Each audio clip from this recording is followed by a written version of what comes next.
ಮತ್ತೇನಾದ್ರೂ ಎಡವಟ್ ಮಾಡ್ಕೊಂಡೆ ಹೇಗೆ? ಮಾಮ್, ಮತ್ತೆ ಯಾಕೆ ಗೌತಮ್ ನಮ್ಮನ್ನೆಲ್ಲ ಇಲ್ಲಿ ಸೇರಿಸಿದಾನೆ?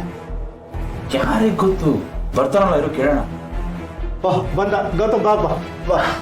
ಗೌತಮ್, ಅಮ್ಮ ತೋಳಿ, ಇದನ್ನ ನಿಮ್ಮ ಕೈಯಾರೆ ನೀವೇ ಜಯದೇವ್ ಕೊಡಿ. ಏನಿದು? ತೆಗೆದು ನೋಡಿಮ್ಮ, ಖುಷಿ ಪಡ್ತೀರಾ, ಹೆಮ್ಮೆ ಆಗುತ್ತೆ. ಆಸ್ತಿಗೆ ಇಷ್ಟೆಲ್ಲ ಬರ್ಕೊಟ್ನೋ ಹೆಂಗೆ?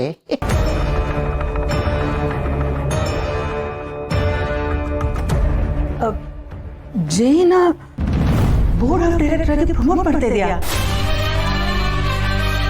ಓ my god, Jai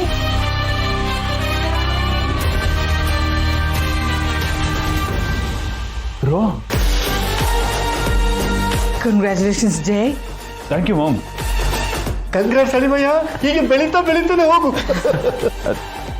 bro, serious? ನಿಜನಾ ಇದು? ಒಂದು ಕಾಲದಲ್ಲಿ ಔಟ್ ಆಫ್ ಆರ್ಡರ್ ಆಗಿದ್ದವನು ಈಗ ಬೋರ್ಡ್ ಆಫ್ ಡೈರೆಕ್ಟರ್ ಆಗಿ ಬೆಳೆದಿದೆಯಲ್ಲ. ಮಾವ, ಈಗ ಯಾಕೆ ಆ ಮಾತೆಲ್ಲ ಬಿಡಿ. ಗೌತಮ್, ಅದೇನೋ ಮಾತಲ್ಲಿ ಬಂದ್ಬಿಡ್ತು, ಹೇಗಿದ್ದು ಹೇಗಾದ ಅಂತ. ನಿನ್ ಬೆಳವಣಿಗೆ ನೋಡಿ ತುಂಬಾ ಖುಷಿ ಆಯ್ತು ಅಳಿಮಯ್ಯ. ಇಂಥ ಒಂದು ದಿನಕ್ಕೆ ನಾವೆಲ್ಲ ಕಾಯ್ತಾ ಇದ್ದದ್ದು ಅಲ್ಲ ಸಿಸ್ಟರ್? ನಾನೇನು ಹೇಳಿ, ಎಲ್ಲ ನಿಮ್ಮದ ದೊಡ್ಡವರ ಆಶೀರ್ವಾದ. ನಮ್ಮ ಆಶೀರ್ವಾದ ಏನಿದೆ, ಎಲ್ಲ ನಿನ್ನ ಕೃಪೆ. ಇದ್ರಲ್ಲಿ ನಂದೇನೂ ಇಲ್ಲ ಮಾವ. ಅವ್ನಿಗೆ ಏನು ಸಿಗಬೇಕಾಗಿತ್ತು ಅದು ಸಿಕ್ಕಿದೆ ಅಷ್ಟೇ. ಇದು ನಾನು ಕೊಟ್ಟಿರೋದಲ್ಲ, ಅವ್ನು ಪಡ್ಕೊಂಡಿರೋದು. ಈ deserve it. Thank you bro, thank you so much. ನನಗೆ ಏನು ಹೇಳಬೇಕು ಅಂತ ಗೊತ್ತಾಗ್ತಾ ಇಲ್ಲ, ಇದನ್ನ ನಂಬಕ್ಕೂ ಆಗ್ತಾ ಇಲ್ಲ ನನ್ನ ಕೈಲಿ.